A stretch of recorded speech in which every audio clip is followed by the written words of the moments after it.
Assalamualaikum dan salam sejahtera. Untuk kelas tutorial minggu ni, saya pilih bab 3 penaklukan logik yang awak belajar semasa tingkatan 4. Untuk revision, kita tengok sedikitlah apa yang kita akan belajar dalam penaklukan logik ni. Ini adalah modul negeri Sabah ya, yang saya guna untuk penyelesaian soalan. Baik, kita akan revision sambil melihat kepada soalan. Revision sambil melihat kepada soalan. Baik. Saya tengok kepada soalan ni. Modul ni saya akan bagi dalam bentuk soft copy lah. Jadi awak tolong salin dalam buku. Untuk hari ni tutorial saya buat 2 soalan sahaja. Saya tak nak buat banyak-banyak. Kita mula dengan 2 soalan dan awak salin dalam buku latihan. Setiap soalan dan jalan penyelesaian. Yang pertama, kita tengok soalan 1A, dia bagi tahu akas. Saya bulatkan akas. Apa itu akas? Apa itu akas? Akas ni dia akan guna dalam implikasi. Ingat tak awak pernah belajar implikasi yang menggunakan perkataan jika maka. Bila kita kata implikasi, dia akan ada 2. Jika maka dan jika maka. Macam soalan ni, dia bagi dekat awak jika maka.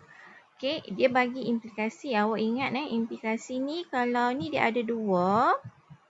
Dia ada 2 implikasi. Jadi yang dia bagi 1. Jadi akas ni awak kena bina lagi 1 implikasi. Awak kena bina lagi 1 implikasi. Dia dah bagi 1. Jadi awak bina yang kedua. Jadi dia bagi jika H. Jika H lebih besar daripada 20. Jadi ini adalah P. Yang ni adalah P. Dan ini adalah Q. Jadi kita bina satu lagi akas. Kalau kita tengok akas yang pertama, jika saya dah buang dulu. Jika P maka Q. Jadi akas dia awak terbalikkan. Jika Q maka P. Jika Q maka P. Jadi jawapan untuk 1A. Jadi jawapan untuk 1A. Awak akan terbalikkan jika awak ambil Q dia kat depan. Jika H lebih besar daripada 7, maka H lebih besar daripada 20.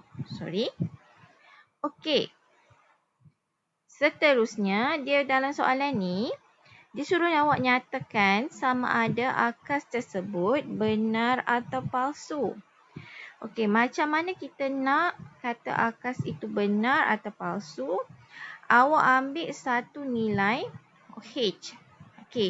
Katakan 8. Kita ambil 8 lah. 8 ni kita tahu dia lebih besar daripada 7. Sebab H ni kita tak tahu apa-apa nilai. Jadi H ni mungkinlah Okay, kemungkinan dia start daripada 8. Nombor yang lebih besar daripada 7. Jadi 9, 10 dan seterusnya. Okay, contoh saya ambil paling senang 8. Okay, katakan H ni sama dengan 8. Jadi kita tahu H lebih besar daripada 7. Maka adakah H 8 ni lebih besar juga daripada 20? Okay. Adakah 8 ni lebih besar daripada 20? Okay, jadi bukan kan. 8 ni lebih kecil. Jadi dekat sini dah salah. Okay, jadi penyataan apa akas tu adalah palsu. Okay, jadi akas palsu. Okay. Baik, kita tengok soalan 1B. Okay, soalan 1B ni saya ingatkan dekat awak, kita ada bentuk yang pertama dalam hujah ni. Okay, dia ada hujah yang bentuk pertama. Okay, dalam hujah. Okay, dia ada bentuk yang pertama, bentuk yang kedua dan bentuk yang ketiga. Bentuk yang pertama ni dia akan mula dengan semua. Kalau awak perasan lah. Okay, kalau awak perasan dia punya premis yang pertama dia. Okay, saya tulis premis lah. P. Okay. Terbalik pula. Okay. Okay, premis yang pertama dia akan mula dengan perkataan semua.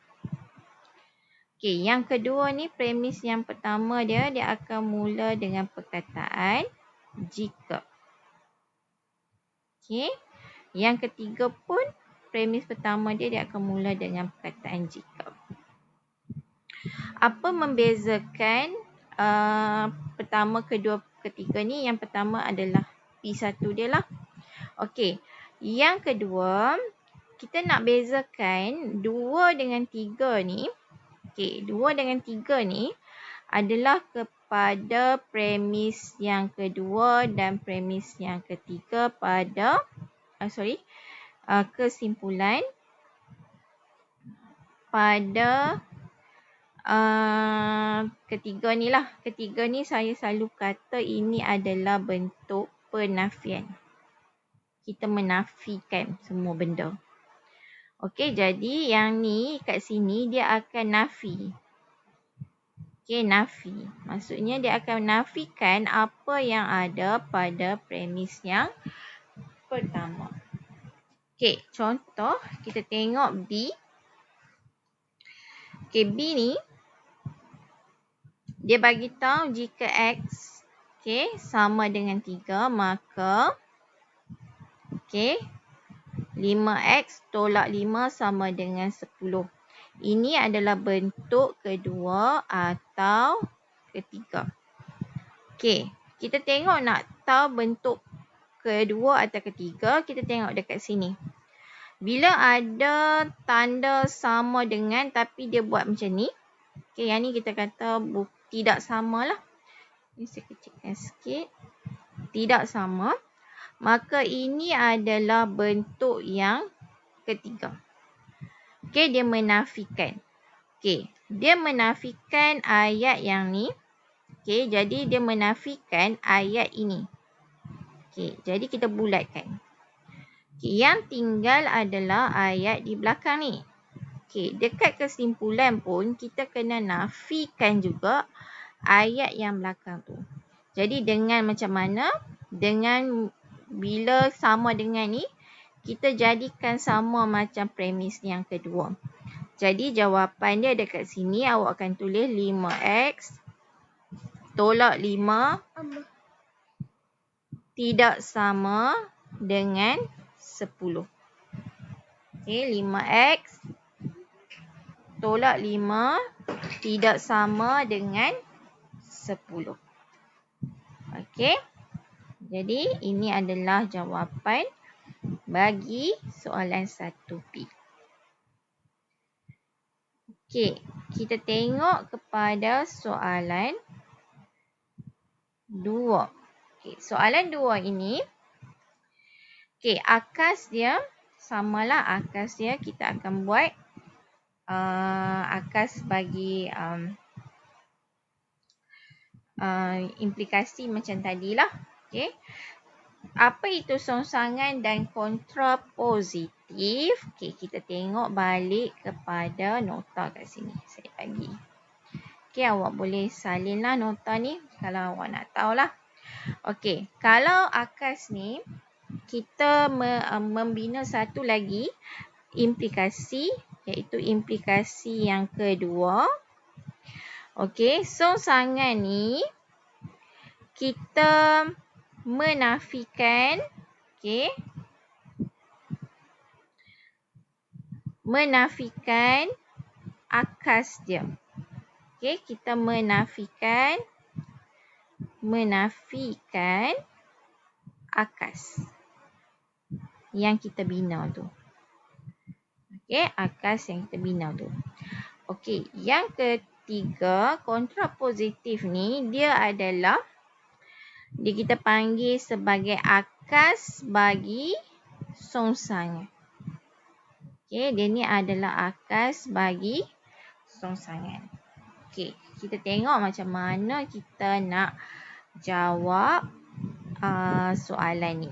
Okey, tengok balik kepada soalan. Okey, 2A dia bagi dah dekat awak. Okey, jika X sama dengan 3, yang ni adalah P dan ini adalah Q. Okey, jadi kita bina dulu akas dia. Kita terbalikkan jika yang belakang main depan. Jika 6 tambah X sama dengan 9. Okey, maka X sama dengan 3. Okey. Songsangan, kita tahu ini kita nafikan akas. Okey, nafikan kalau ada perkataan ialah, adalah. Okey, kita nafikan dengan perkataan tambah, kita tambah bukan. Okey, kita nafikan dengan menggantikan perkataan bukan atau tidak. Okey, bukan atau tidak. Kalau kata dia bagi simbol sama dengan, kita nafikan dengan sama, tidak samalah. Okey, tidak sama. Kalau dia kata lebih besar, awak nafikan dengan perbezaan dia lebih kecil. Okey. Jadi songsangan dia, kita tengok dia ni ada sama dengan ni. Okey, dia ada sama dengan. Jadi kita nafikan dekat sama dengan ni lah. Kita tukar dia jadi tidak sama. Okey, tidak sama. Okey. Kita guna balik ayat atas. Jika 6 tambah X. Okey, dekat sini nafikan terus. Tidak sama dengan 9. Okey, maka X tidak sama dengan 3. Okey, kontrapositif dia adalah akas bagi songsangan. Jadi kita bina balik satu lagi ayat tapi kita terbalikkan. Jadi jika macam kita bina akas ke atas lah. Kalau ke atas ni kita refer kepada yang ni. Okey, yang ni kita refer kepada yang ni. Kita terbalikkan ayat ni. Jadi X tidak sama dengan 3. Maka 6 tambah X tidak sama dengan 9. Okey. Jadi saya harap awak faham apa itu akas, apa itu songsangan dan apa itu kontrapositif. Okey. Jadi awak salin 2 soalan ini dalam buku latihan dan cara penyelesaiannya. Okey. Itu saja untuk tutorial hari ini. Sekian, terima kasih.